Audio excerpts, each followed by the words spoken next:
सोनपुर नाम के एक राज्य में एक किसान रहता था जिसके 3 बेटे थे। जब वो बड़े हो गए तो उसने अपने तीनों बेटों से कहा, अब तुम लोग बड़े हो गए हो, तो अब तुम लोगों को शादी कर लेनी चाहिए। तुम लोग जाओ और अपने अपने लिए पत्नियां ढूंढो। मैं तुम तीनों को बहुत प्यार करता हूं और मैं चाहता हूं कि तुम लोगों को अच्छी अच्छी पत्नियां मिले। इसलिए जो भी लड़कियां तुम लोग अपने लिए चुनेंगे, पहले मैं उनका इम्तिहान लूंगा कि वो तुम्हारे लिए अच्छी पत्नियां बनेगी या नहीं। इसके बाद ही तुमको अपनी चुनी हुई लड़की से शादी की इजाजत मिलेगी। पर वे हमें मिलेंगे कहाँ पिताजी? उसके लिए तुम लोग को चिंता करने की जरूरत नहीं है। मैंने 20 साल पहले अपने खेतों में 3 पेड़ लगाए थे। मैं चाहता हूं कि तुम तीनों एक एक पेड़ काटो और फिर जिस दिशा में तुम्हारा पेड़ कट कर गिरे, तुम उसी दिशा में अपनी पत्नी को ढूंढने जाओ। अगर तुम लोगों को उस दिशा में बहुत दूर भी जाना पड़े तो भी मुझे यकीन है कि तुमको अपनी पत्नी मिल जाएगी।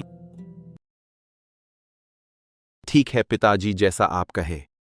पिता के बात मानकर तीनों भाई कुल्हाड़ी उठाकर खेत की ओर चला गया।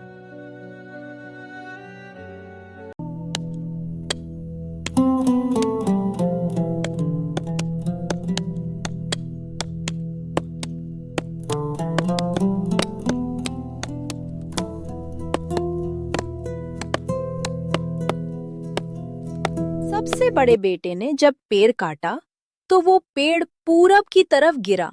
तो वो बोला, ये तो बहुत अच्छा है। मुझे मालूम है कि पूर्व में एक बहुत प्यारी सी देहाती लड़की रहती है। मैं उसके घर जाऊंगा और उसको अपने साथ शादी करने के लिए मना लूंगा और फिर उसे शादी कर लूंगा। बीच वाले बेटे का कटा हुआ पेड़ पश्चिम की तरफ गिरा तो वह भी बोला, ये तो बहुत अच्छा हुआ। मैंने सुना है कि पक्षी में एक सुंदर सी ग्रामीण लड़की रहती है।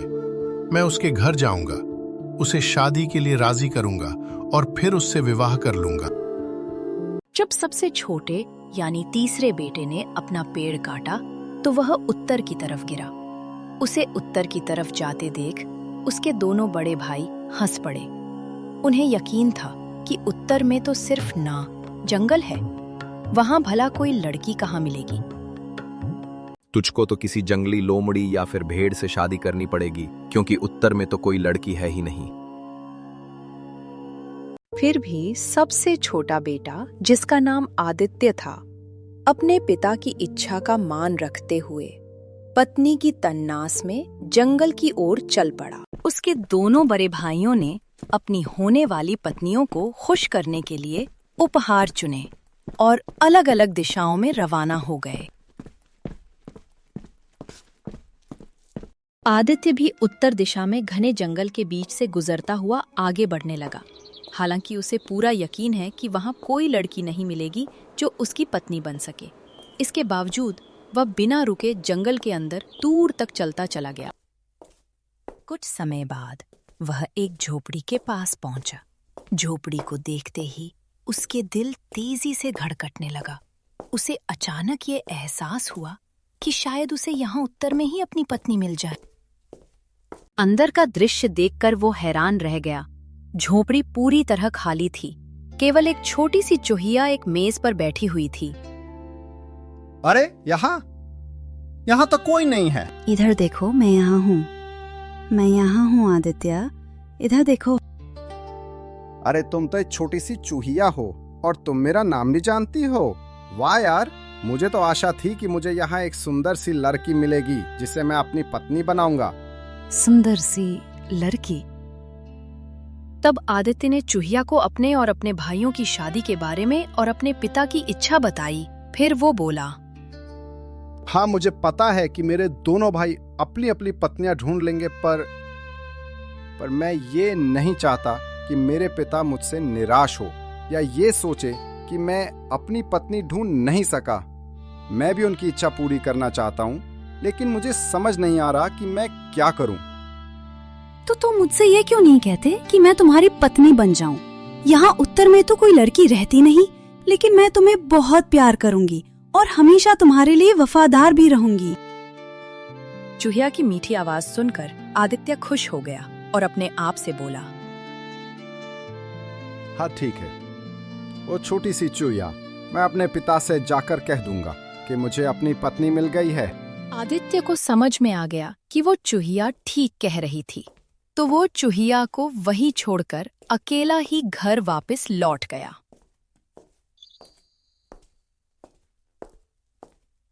मैं पूरब की ओर चलता गया और चलता ही गया। आखिरकार मुझे एक छोटी सी झोपड़ी दिखाई दी। झोपड़ी के बाहर एक सुंदर सी लड़की बैठी हुई थी। मैं उनके पास गया और उनसे पानी मांगा। हमारी बातों का सिलसिला शुरू हो गया और धीरे धीरे बातों ही बातों में मैंने उन्हें शादी के लिए मना लिया। और हाँ, तुम सबको पता है, मेरी वाली की आंखें तो बिल्कुल परी जैसी सुंदर हैं। उनकी आंखों में ऐसा जादू है कि एक बार जो देख ले वो खो जाए।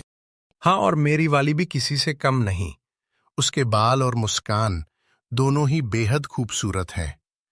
जब वो मुस्कुराती है तो ऐसा लगता है जैसे आसमान में तारे झिलमिला रहे हों, और उसके बाल वो तो जैसे रेशम के धागों की तरह मुलायम और चमकदार हैं। मैं तो पहली नजर में ही उनसे प्यार में डूब गया था। दोनों भाइयों ने आदित्य से इतनी जोर से कहा ताकि उसके पिता भी सुन लें। तुम लोग मेरी चिंता छोड़ दो, मुझे तो एक बड़ी प्यारी और नाजुक सी चीज मिल गई है, और वो तो मखमल के कपड़े पहनती है। इतने नरम और खूबसूरत की देखो तो बस, हाँ, देखते रह जाओ। मखमल के कपड़े, मखमल के कपड़े। अरे तू तो ऐसी बात कर रहा है जैसे उत्तरी जंगल में कोई राजकुमारी ढूंढ ली हो कि। हाँ, बिल्कुल राजकुमारी जैसी है वो। अरे मखमल के कपड़े पहनती है और क्या तो लगती है जब वो मेरे लिए गाती है ना, आय हाय हाय हाय हाय, उसकी मीठी आवाज सुनकर ऐसा लगता है कि जैसे सारा जंगल उसकी धुन पर झूम रहा हो। हाँ, उसकी आवाज इतनी मधुर है कि बस सुनते ही रहने का दिल करता है और दिल खुशी से भर जाता है। यह सुनकर उसके दोनों बड़े भाई चलने लगे कि उनके छोटे भाई को उत्तर में भी इतनी अच्छी लड़की कैसे मिल गई। मैं अब भी ये तय नहीं कर पा रहा हूं कि तुम तीनों में से किसको सबसे अच्छी पत्नी मिली है। इसलिए मैं चाहता हूं कि मेरी हर एक बहू मेरे लिए रोटी बनाए, ताकि मैं ये देख सकूं कि वह तुमको ठीक से खाना खिला सकेगी या नहीं। मुझे मालूम है कि मेरी वाली सबसे अच्छी रोटी बनाएगी, पर आदित्य, तुम्हारी राजकुमारी क्या करेगी?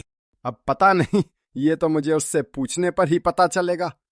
पर असल में तो वो चिंता कर रहा था कि उसकी चूहिया रोटी बनाएगी भी तो कैसे बनाएगी। उसके बाद वो तीनों भाई एक साथ घर से निकल पड़े, अपनी अपनी होने वाली पत्नियों से रोटी बनवाने के लिए।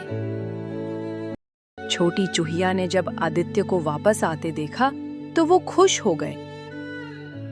आपका मुंह क्यों उतरा हुआ है? क्या पिताजी को हमारी शादी मंजूर नहीं? ऐसी बात नहीं है चूहिया रानी। असल में जब मैं घर पहुंचा और अपने दोनों भाइयों को अपनी अपनी पत्नी के बारे में बताते हुए सुना, तो मैंने भी कह दिया कि मुझे तो एक राजकुमारी मिल गई है। लेकिन जब पिताजी ने हम सब की पत्नियों के बारे में सुना, तो वो ये तय नहीं कर पाए कि किसकी पत्नी सबसे अच्छी होगी। इसीलिए उन्होंने हम तीनों को कहा कि हम अपनी अपनी पत्नियों से रोटी बनवा कर लाएं, ताकि वो फैसला कर सके कि कौन सबसे बेहतर है। मैं तो इस बात से घबरा रहा हूं कि तुम रोटी कैसे बनाओगे।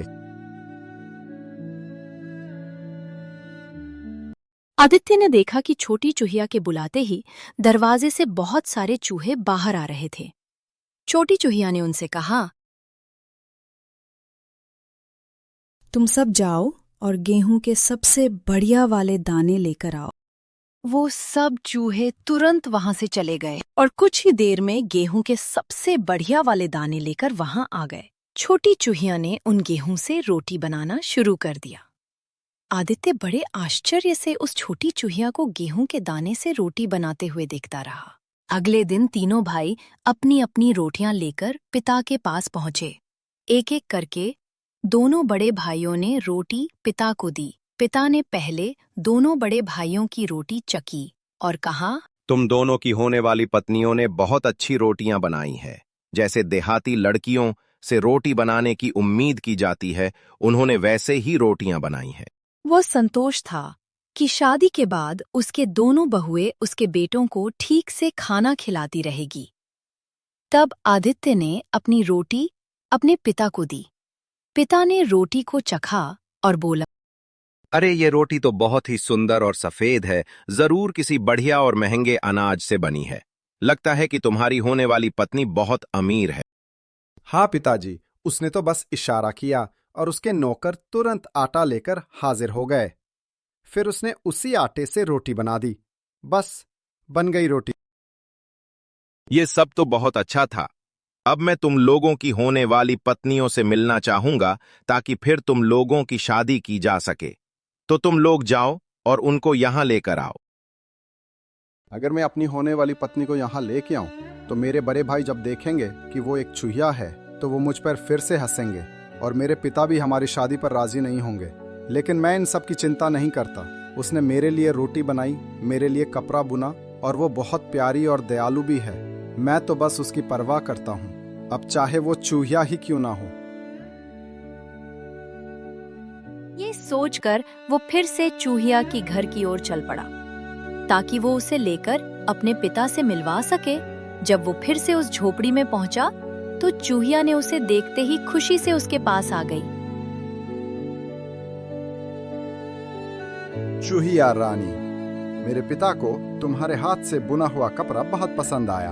अब मेरे पिता तुमसे मिलना चाहते हैं। छोटी चूहिया ये सुनकर बहुत खुश हो गई। उसके फिर से बुलाने पर सारे चूहे वहां हाजिर हो गए। अब तुम लोग जाओ और मेरे लिए रथ तैयार करो। चूहों ने छोटी को रथ में बिठाया और रथ वहां से चल दी। आदित्य भी मुस्कुराता हुआ अपनी होने वाली पत्नी के साथ अपने पिता के घर चल दिया। वह चूहिया से कहता जा रहा था, मेरे भाई मुझ पे हंस सकते हैं, यहाँ तक कि मेरे पिता भी शायद इस शादी से खुश ना हो। लेकिन मैं इस बात की चिंता नहीं करता।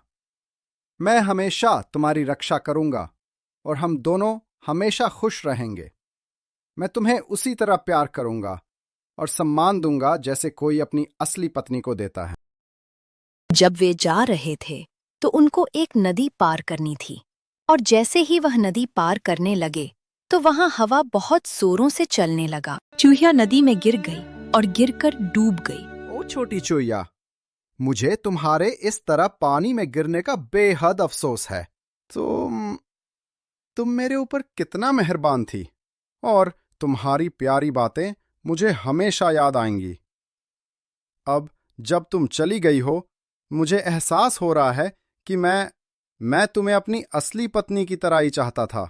तुम्हारी कमी मुझे हमेशा खलेगी और तुम्हारे साथ बिताए पल वो मेरे दिल में हमेशा जिंदा रहेंगे। जब वो ये सब बोल रहा था तभी उसने देखा कि एक बहुत बड़ी सुनहरी रथ, जिसको बहुत सुंदर घोड़े खींच रहे थे, वो रथ जाकर नदी के किनारे आ पहुंचा। आदित्य, क्या तुम मेरे साथ मेरे गाड़ी में बैठना पसंद नहीं करोगे? मैं अपने होने वाले पति के पिता से मिलने जा रही हूँ। नहीं, मैं नहीं बैठ सकता। मेरी होने वाली पत्नी तो यहाँ नदी में डूब गई है। तुमने मुझे नहीं खोया है आदित्य। मैं तुम्हारी वो छोटी चूहिया हूँ। मैंने ही तुम्हारे पिता के लिए रोटी बनाई थी और कपड़े बुने थे। दरअसल मैं एक जादू के असर में थी जिसने मुझे चूहिया बना दिया था। लेकिन जब तुमने कहा कि तुम मुझसे प्यार करते हो, उसी पन वो जादू टूट गया और मैं फिर से इंसान बन गई। चलो, अब हम तुम्हारे पिता के पास चलते हैं ताकि वो हमारी शादी की इजाजत देते। फिर वो आदित्य के पिता के घर पहुंचे। वहां जाकर वो उन लड़कियों से मिला जो भाइयों से शादी करने वाली थीं।